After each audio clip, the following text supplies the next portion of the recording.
Hello, my name is Mari. I'm here with my husband Jim. Welcome to AI in Action. We have a guest this evening that we're very excited about.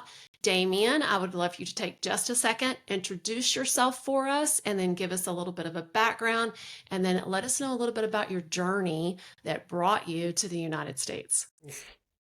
Right, yeah. So Damien Aldridge, I'm the founder and president of STEMiverse and also the CEO of SpaceQuest LLC.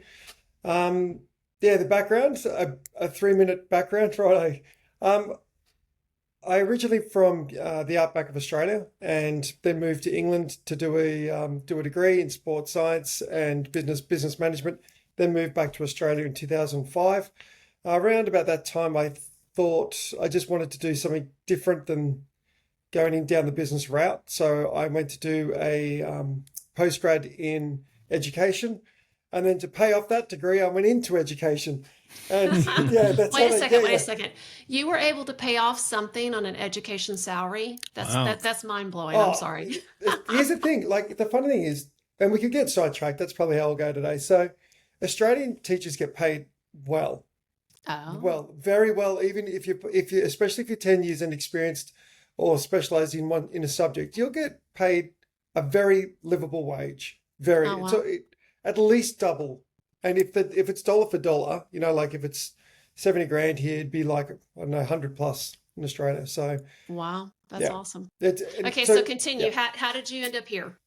So I was a teacher for about 7 years, and I started questioning, is this the right model? Is this correct what we're doing?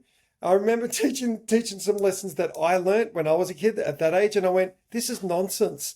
We're driving different cars, we've got different phones, everything's different except what we're teaching the students. So I just kept asking those questions, and to be honest, admin hated it because I was asking, you know, common sense Hmm. questions.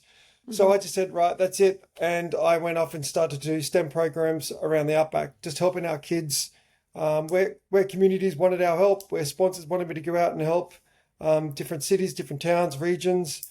Then a few other companies and regions and cities started to see what we could do and what I could do and the abilities. I said, do you want to come along and help us out? And I was like, yep.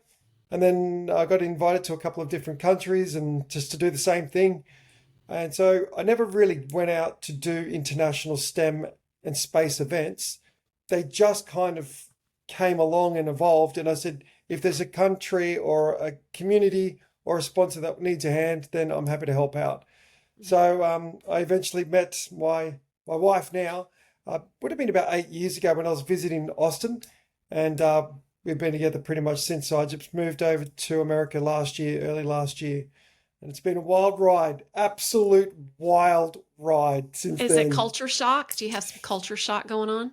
Look, I mean, we're in Austin, Texas, so that's as close to, I reckon, Queensland as you could probably get. Okay. Like it's still a little, there's some, nicer areas, and there is some absolute, country areas, which is Mm-hmm. great. And so you get Mm-hmm. everything in between. So the culture shock wasn't too bad. I think it was the burgers, just the amount of burgers everywhere and wings, burgers and Barbecue. wings.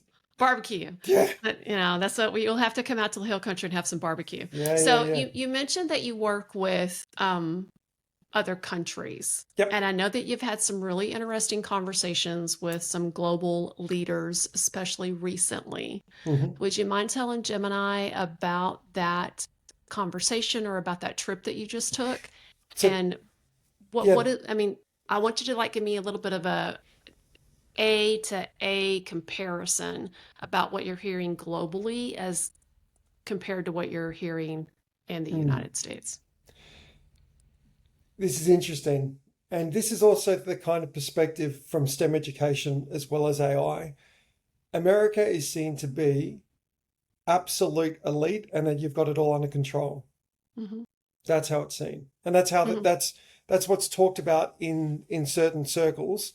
And it was really Really? interesting. Yeah, oh Yeah, yeah, that's yep. yeah. With I'm telling you, when I moved Wow. over, I taught STEM in 5 continents, and I moved here. I was like, I've got no chance in even getting by because America is so elite. My programs won't even come close. Dead set. Wow. So I was at the table, and it was there's president at university and a few other pretty influential people, and they were just talking about where AI is, and they were just going, China's not slowing down. UAE isn't, and America certainly isn't slowing down. And I was like, quick heads up, I'm in America, and everyone's saying that they want to do things, but it feels that there is so much that people aren't doing anything, and there seems to be everything in between. So it's really interesting that the perception right now is that America has got everything dialed in and that everything's working swimmingly. So whether you like So that is our perception or not, media, is it our media that's doing that for us? Do you think it's our news networks that are like basically painting a picture that might not necessarily be true? yeah, maybe. I, Hey, I that's a good question because, like, who is saying that? I can guarantee it's not the teachers. yeah, Who is saying yeah. that? You know what? Like, it's not the boots on the ground because It's definitely not the teachers. no, no. It's like I was lucky enough to be in, go and visit DC a little bit and see in one of those talks, and everyone was talking about the impact and that we got to be using it. There was not one person that said, "How are we going to do this?" hmm See that's what we're kind of seeing too. Every time we Yep, go and we talk to someone, it's like, we're all talk, no action, And yep, I'm afraid it's because that it's that person that's not willing to say, all right, we've talked about it. Now let's, a Texas analogy, let's pull the trigger and and do this now. So that's interesting. I know you spend a lot of time talking about soft skills, right? yep. And so one of the questions I had for you is like, what does that mean? I mean, you emphasize soft skills like communication and how, AI is being used to enhance all of these soft skills. But what's your opinion about AI just replacing those soft skills? I know that I'm currently, and Jim, we've been working on a grant, and we're like filling out hundreds and hundreds and hundreds of pages of paperwork. And I'm like, oh my God, how am I going to do this? And so I'm constantly like iterating back and forth and getting it to grade me and grade me and grade me. And I finally had a conversation with someone about some of those skills.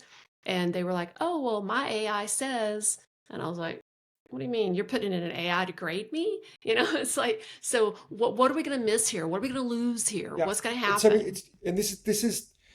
this is critical. With AI, and you guys would have seen even this morning. So when this date drops late November, Gemini 3 just came out, and I've been playing around this morning with this perfect education system, right? Perfect. It teaches me exactly what I want to know. But when you're learning this easy way, it's not, when I say easy, it's a perfect way. There isn't any hard parts. So what happens when you actually are in the real world, and you hit a hard part? You're stuffed. That's the easiest, that's the most Australian way I could say it. You're Yeah. absolutely stuffed because you're not learning this grit. You're not learning that sometimes the life isn't going to be as perfect as you want. And the other part to it, the soft skills, at some of these meetings that I've been having, they are talking about debates, budgeting, collaboration, teamwork, conversations. These are the things that are going to start lacking due to this perfect personalized educator. Because we've got this perfect, something has got to give here. You can't have one without the other. So I'm really, really worried. What are we giving up right now to have this perfect experience? We're going to have something that's been left on the table, and it's going to bite us in the bum real soon. So I think that's the one thing that I'm really, really cautious of. And like, we implement the soft skills in every program. It has to. If anything, it has to start with the design thinking about why are we doing this project, or why are we solving this problem? And then you go through the STEM skills, and then you do the AI in the multiverse. That's probably why it's STEMiverse. So, but the quick answer is that I'm seeing that the soft skills are not being treated right now as importantly as what they should be. But I've heard that they are going to be treated very importantly soon.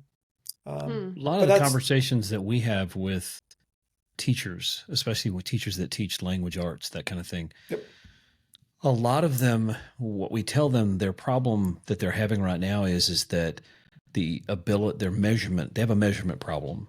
Not whenever you think about how do you measure critical thinking skills, the methods for measuring that the output has always been something that you write. I write a paper, I do something that, and they use that as a measurement. The problem is when you have something that can create a paper that, as you said, is nearly perfect, what do you now use to measure and not just ban AI? Now, some of the teachers we talk to, it's like, I'm going to get out the blue books, is what we used to call them, and I'm going to have them handwrite it, and everything's going to be good. And we're like, okay, but now all you've done is step back in time with your measurement, and you've made your life harder because now you've got to hand grade those, because that's how they used to grade them. And when you've got 120 kids in there and a lot of stuff to cover, it's really difficult to do that. So I think part of the problem that the teachers have is they don't have a framework to work from because this is so new. Yep. What exactly am I now going to use to measure the output of a student to know whether or not they actually possess critical thinking skills? Yep. Yeah. Look, and that's the $1,000,000 question right now. Maura, I you were going think to say something. Sorry. Well, I think it has to do with friction. Something that Jim and I say a lot is that, AI has removed all the friction in learning. At least from the current system Sort it of has. system that we're in. And the Yes. system that we're in right now, we had friction, and that friction was write this paper or take this quiz or do this program. When we put these friction points in there, because that's where learning occurs. Learning occurs at the friction points. When you struggle, you learn. Well, AI's taken the struggle away. Yep. And so now we're going to have to rebuild the framework to reintroduce or put in the friction points. Where do you put them? What do they look like? Yeah, Yep. where do you put them? Oh. What do they look like? And so I think one of the things that you're doing with your STEM AI verse or STEMiverse is, it's a lot of hands-on stuff, right? Yep. I mean, you're actually going out and you're doing a lot of hands-on stuff, which that hands-on is messy. Mhm. And that mess is where the friction occurs. And so that's where the learning happens. So I think it's amazing. Well, here in the perfect United States that you mentioned earlier, Right. part of the problem that we have, because my daughter is a computer scientist. She has a degree in computer science. My son is getting a degree in computer science. We tried to The talk youngest. him out of I it. tried to talk him out of it. Didn't work. And they are so concerned about that measurement process because everything they do is based on that grade. And when you say, I'm going to make something messy, there was a teacher my daughter had who said, you guys need to focus more on what you learn and less on the grades because grades don't matter. This was high school. And my daughter's answer was, If grades don't matter, then just give me an A. just give me an A because they matter to me. Yeah. And Perfect. she didn't want that messy stuff. She wanted a clean, well-articulated, nice box drawn around the problem because she was the salutatorian of the class. I mean, the difference between her and the valedictorian was 100th of a point. The difference in when she went to college was the valedictorian got almost a full scholarship. She got a couple of $1,000s in scholarships, over 100th of a point. And see, that's something in the United States, especially in the state of Texas, we do. If you're a Yeah. valedictorian, your first year of college is paid for. And when you're talking Right. 100th of a point, And for any international pals that are watching, it's very expensive to go to university at a top tier uni in America. Like it's bank. It's tens and tens of thousands of dollars a follow year. the money. Well, I mean, Follow the it'll money. cost anywhere from just basic costs. If you're going to talk about 11,000 a semester, I think. Easily. Yep. And that's a public school. Yeah, and if you go to one like a Harvard or Or something Rice University. or or Rice something University like here in that, or Texas, these Baylor. are it costs 3 to 4 times that much. So it's extraordinarily expensive. So when you tell these kids, I need to put the messy back in because I need you to learn, I need you to struggle, and Yeah. they're going, yeah, but if I do that and I'm off by, I mean, the difference between Rachel and the valedictorian was literally a B on a test she took somewhere in high school, Right. and It was an 89 on a test or an 89 as a grade versus Gee a whiz. 90. So, and it's one of those things that it's hard to argue that point. I mean, if you're Yep. sitting here arguing when you with make the these game students, rigged that hard, and right Yep. now, I mean, we have a son that's a senior in college, and he's getting ready to take finals, and he's talking about, my final is weighted 60% of my grade, and and it's just we need to take a step back and look at the way we have our educational system in the United States, and we really need to shake things up just a little bit, and I'm hoping that artificial intelligence is kind of making us think At least have the that. conversation. Yeah, think about Anyway, I it. got you off track. So See, No, you no, chased no. around But it. you're right, because it's important. Like, I mean, I've never heard that kind of stuff either. Like, I totally didn't understand that.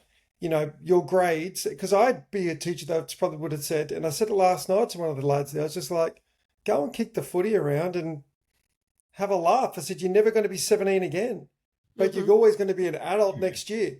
So I was probably one of those educators, but I also never knew the price point, and now I can Yeah. definitely see that it matters, and it matters to parents, and it matters to a family that has never had their kiddos go to uni before.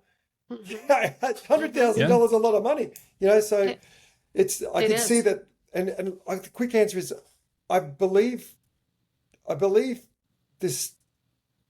I mean, if a student can find the answer out on their phone the minute they walk out of the classroom, then how good's the exam?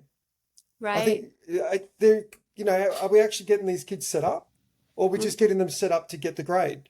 And I don't understand, like, and it's rough if you don't have your own organizations, you can't say those things, which is normal, right? Like, if you're to say to a industry, because we talk to industry and you guys do too, you go, what do you actually want? What do you guys want? So I can get someone that's going to be employable for you. Because I know that schools right now are struggling, and I understand schools over here too. They've got to do things by the script. Is that right? Like, That is correct. even to the hour, That is correct. they've Yes. got to teach that. And if they don't, they get reprimanded. So then it's almost like the teachers, and I said, well, why do you even have teachers? Why do you even need an adult? Get a dog in there, push a button, and then away you go. Like, it Right. doesn't make any sense. The adult can't adult. Right. well, again, the question becomes is, do you want to graduate kids that are excited about learning and know things and can do things, or do you want to graduate them that can pass a test? And the answer right now is you want to graduate them to pass a test. And this, in the United States, this started back in the 80s when businesses came in and they said, we have to do a better job of measuring learning. We want to treat, they've always treated education sort of like an assembly line, like a factory, but it really got organized in the 80s here in the United States, where they started the first standardized testing stuff. Mari was literally the first generation of standardized tests here in the United States when she was in high school. I missed it by 2-3 years. So it was, thank God, because I don't test that well. And I would have done very poorly. I couldn't pass high school in today's world. If I was a high school student again, I go back in time, I wouldn't be able, because I don't take tests very well. And everything is about tests. Well, Yeah. a lot of the tests, especially in Oz, it's rote learning and memory. Yeah, Right. like It is. and if- Regurgitation of information. That's but if that you're a measurement creative problem. and you're a creative person, Jim, and so am I. Like, I can find the answer. Don't worry about that. But for me to memorize something, it's just not the way I'm hardwired. So for that, then how do you measure that? And I really think that it's going to be coming to a point where there's going to be like a portfolio of learning. And I think that's how things will be graded, as in, how was your overall experience? These are your skills. These are what your qualities are. I think that's where it's going to go. So instead of having these grades, it'll have a portfolio of learning. And I believe universities, I know, I mean, they're still scrambling themselves. This is it, because there's two different ways they're doing it right now. It's let's implement it or let's not. And you can understand, if I was at uni right now, well, a couple of years ago, I would have used ChatGPT every minute, and I would have submitted it. Absolutely. I would have been all over that. But that's the game. Who's the smart one? Who's the dumb one? They figured it out. They figured out the answer and they got it. Fair enough. Right. They're just saying, like, you didn't write it. I'm just going, but I got it. Right. So what's more important? Did you want an answer or did you want me to learn it? Right. There was actually a podcast I listened to probably in like January of 2023, right after ChatGPT or our large language models hit the public, and it was a college student that was at an Ivy League university, and she was talking about how she had refused to use it, that she thought it was cheating. She thought it was cheating. And then very quickly she started not making as good of a grade as her peers in her classes. And she was like a salutatorian, valedictorian from a school. And she was like, wait a second, I'm not competing anymore because these people are using this tool to make better grades. And so she said she had to start using it. Otherwise, she wasn't going to be able to compete. Let's step back real quick Yeah. and talk about the universities because we're off task just a little bit. Well, I was going to add one more thing to the university piece because what your focus is STEM, obviously. Yep. I graduated from college in 1992, so I'm really old, and I have basically a double major in computer science and electrical engineering. You take the computer science I was taught because I did this. Fast forward, my daughter was in college. She graduated from college in 2021, I think. When I looked at the way they were teaching her programming, her lessons were the same as mine. Right. Now, you think about the time delta between 92 and 21. Fast forward again, my son is in college now, and I've looked at some of his lessons. Guess what? They're still the same. Mm-hmm. So from 1992, when I graduated from college until now, they're teaching computer science effectively the same way. But I promise you, as a person who I wrote code for 20 years. I did hardware and software design, and I can tell you that the way I write code now, I use AI all the time. Is it perfect? Absolutely not. But writing code is already so complex. We used to have stacks of books everywhere. We were trying to keep up with what's going on with the latest Microsoft tools or whatever. Having an interactive tool like that I can use, if I was doing it for a living, I'd use it every day. Mm-hmm. Yep. And I'm doing it for a living, and I still use it every day because I write scripts and stuff as an IT person. So let's talk about that for a second, because like you just said, the syllabus is the same. The syllabus, even the lessons are the same. Yeah, the lesson it's level, crazy. The course descriptions, all of that stuff, they're basically the same. They write the same code I wrote. Texas A&M University. I wasn't going to name any names, but Houston, and Texas State University. These are some of the top 5 these are public 3 of the universities. largest universities in Texas. CS programs haven't changed since 1990. Two. Well, I'm sure 1991 since because its inception, basically, that's because true. you were in the first graduating class. But let's talk about universities for just a second, Damien. So you have been, Saudi Arabia, Australia, the US. I mean, you've been to all these different countries, and you've talked with all these different universities through your company. What are they doing at their universities that we aren't doing, or vice versa? So here's the thing, I'm still pretty new in America. So I think it's more, maybe it's because I haven't been at the seat of the tables over here that I have in other countries. But at least they're having a discussion of going, some of these courses that we're still delivering are redundant, and we're still letting kids go through. Now, we all knew that, but actually to hear it and hear people talking about it, I'm like, thank you. We're getting somewhere now. Because even with the computer science programs, they're so vague, right? Like it could be from a basic coding up until building and everything in between. Is that correct, Jim? Yes. And the funny thing is that, just to give you an example, whenever I was learning computer science, they did not teach user interface design. It was not mandatory. It was optional. And so everybody started out with this stupid program called Hello World, which printed a little Hello World on the screen. And then they went to printing asterisks and characters on the screen. My daughter did the same thing. My son did the same thing. So they were still teaching STEM or teaching computer science from this. I've got to learn. It's focused very much on the language. I learned in C and Pascal, and now they do, Java, or they do, some C++, things like that. But most of the focus is still language focused. And that is a mistake, because AI takes away, who cares? I don't care if an AI writes code, because I've done it. I've written code in 20 languages. I really don't care which one it writes it in, because I can basically understand them.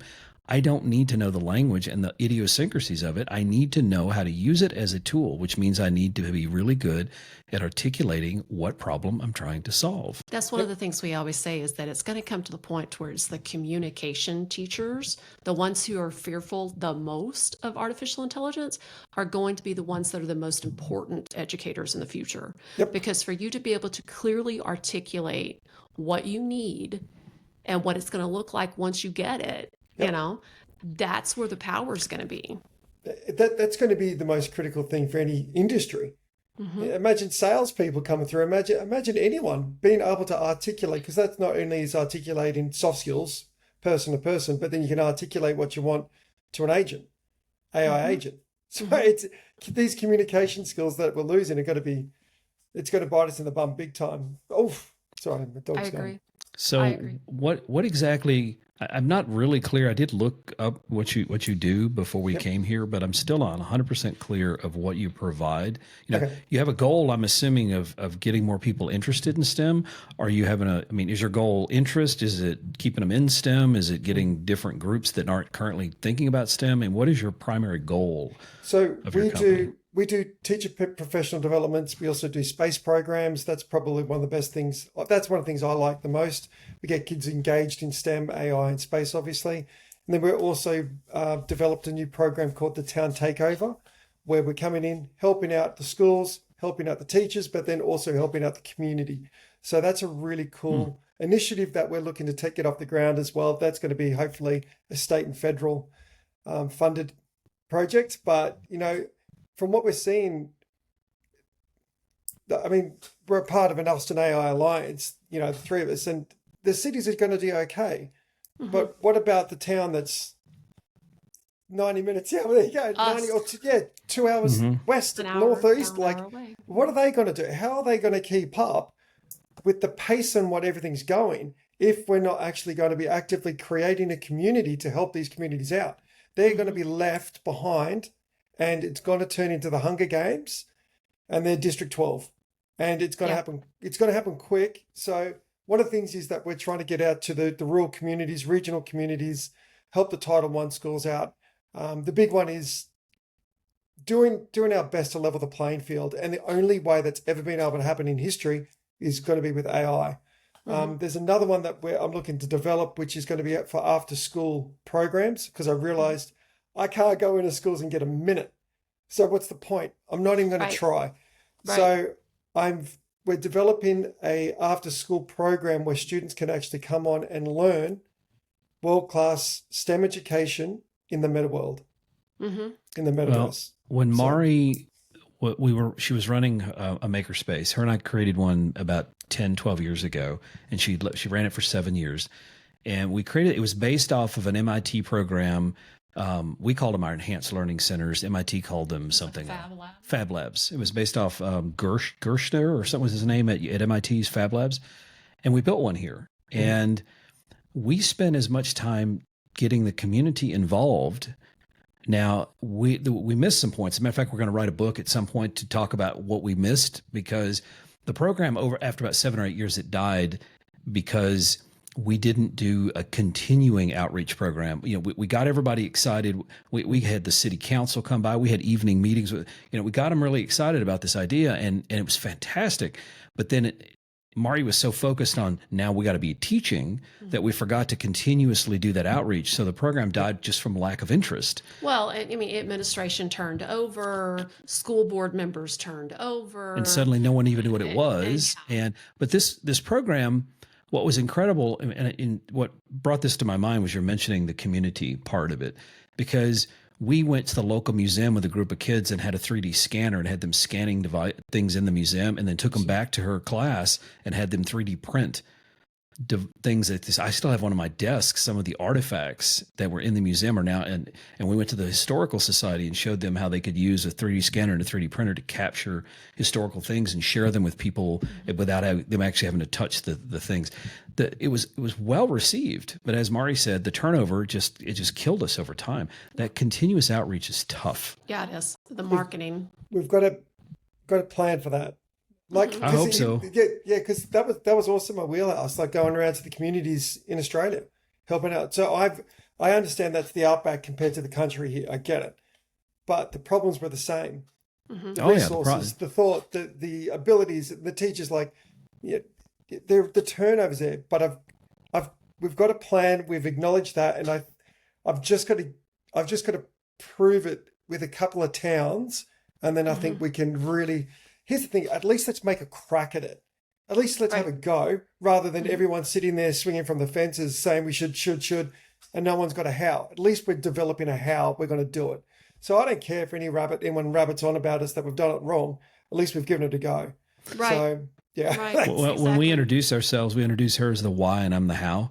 Love it. Because I tend to try to, I'm like you, okay, how do we make this work? And STEM is a passion of mine because I have a degree in it. And I've spent my entire career in it one way or the other. And I loved that program that she had in her class. We wrote a book. We actually had a curriculum that our daughter helped us as an internship. She helped us do it over the summers. And we had 52 schools that came in and actually had us teach them that curriculum. We taught it to lots and lots of And people. Damien, I gave it away for free. She did. That's what we should have. If we'd have made money on it, we could have continued to fund your program. When you look back at it, you're like, wait a second, we wrote this curriculum in our own time. We And then did. I ended up not even asking anyone to even make a donation. They didn't even buy me a cup of coffee. I know. For a PDF of a whole year's worth of curriculum. It's like, come on. So Well, real quick, we're going to run out of time. Okay. I had the two additional questions I really wanted to ask you. So, you just said you have a plan. So I know that you're looking ahead, right? But as you're looking ahead, can you give me a little bit of like a prediction as to what you think like another trend is going to be? Jim and I talked about it on our last podcast. One of the AI trends that we're thinking is going to be like coming World up models and simulations. is going to be world simulations, like ways that you can, simulate all of the different experiences so that then you help like the project be built. Yes. Through simulations. I think that's interesting. What do you think? I think you're bang on. I think there's going to be the meta worlds, the metaverse and meta worlds are going to come into play. I think that's going to be maybe in a couple of years' time. Next year, I feel that everyone's still learning about AI, but I also know that if some of these towns and some of these other communities don't start at least looking at it and talking about it, they're going to be left behind big time quickly. But my thoughts are that and the other the big one is that as soon as everyone starts using the meta world, there's got to be these other projects where they come together as humans and work together. Absolutely. If they don't, goodbye communities. What's the point of having a community? What's the point of having a city? Go and live out and go live under a rock. There's no point. Yeah. So if you're going into these meta worlds, there needs to be that coming together and doing a project together. So getting the learning done, action in it together. But the quick answer is just got to hold on to your hats because I think it's going to get pretty wild pretty quick. And I think the early adopters are going to be, they're going to be worlds ahead, early adopters. Ahead. All right. Worlds So finally, an Austin question. Yep. I had somebody, we're all, as you said earlier, part of the Austin AI Alliance. And last night we did a little bit of a community in the loop, so it was called. And I got to get up there and like crash course for 20 minutes to try to tell you what artificial intelligence was. And like for the basic learner, they told me to keep it really basic. Yep. And I had a guy come to me afterwards and he was like, hey, so you have an AI education like foundation or something like an alliance that's just for educators? And I was like, no, but maybe we should. Yeah, maybe we should. And so that's my Austin question here. Could you or would you think that having like an educators of AI consortium be possible? There is. So what is part it? of that's what's been developed is we're looking into not only creating the community, but then there's going to be subsects of that community, but 100% because again, right now it's hard enough being a teacher across the world, let alone then right now when, I've seen what the pay is. Unfortunately, they got to bump that up. I don't care what anyone says, they got to bump that up significantly. It costs me more money to put my dog in dog care than it would be for me to do a relief day of teaching. So, absolutely. Yeah, I'm just saying that is to me is crazy. So I think one of the reasons that I stayed at home with our two children when we had our second child was because I could not afford Austin daycare on my salary. So I was like, I am basically working a full-time position just to maintain the payment to the daycare center. Yep. So the only way that teachers and communities will get ahead or even stay at par is by having communities, and that'll be communities within AI, that'll be also communities within whatever industry or sector or location you're at, but it's got to be more comms. That's my last thing on that. So, All right. So yeah. tell us before we sign off, how can people find you? Yep. Where do they need to go? STEMaverse.org is that's the easiest way. That's the one. STEM So for STEM. STEMaverse It's is STEM AI. AI verse. Yeah, It's so STEM in AI STEM verse. we do STEM programs with AI in the metaverse. Yeah, because I looked for, I thought it was STEMmy verse, and I was looking, I was going, this doesn't look anything Look, here's like the him. thing, because then if people say, how do you say it? Is it this way? They've already said it 3 times. That's right. There you go. There Voila. you go. It sets it in their memory. Marketing It's 101 all, right there. It's all up Marketing there. It's all up 101. there. That's right. So That's right. All right. I'm quite happy with it. Yeah. Well, I hope we can visit STEMaverse.org. with you more. I think Awesome. you're doing, I am, of course, I'm a STEM person, but I'm 100% think you're doing a great job with what Awesome. you're trying Thank to you. accomplish. And I hope that you're successful, because we've been beating this drum for 15 years, 20 years, and not with AI, but in STEM in general. And it's tough. And if somebody doesn't fight the good fight, we're going to lose all of our engineering abilities, our STEM abilities in this country. And we've seen it. agree. We've seen so much of it move overseas already. We're going to lose all of it if we don't step Yep. it up. I agree. Well, welcome to the United States. We're glad Thank that you're you. here. Well, glad you're So here. thank you so much for being on. We appreciate it. All of our listeners out there, we appreciate you listening to AI in Action, and we hope that y'all have a marvelous rest of the week.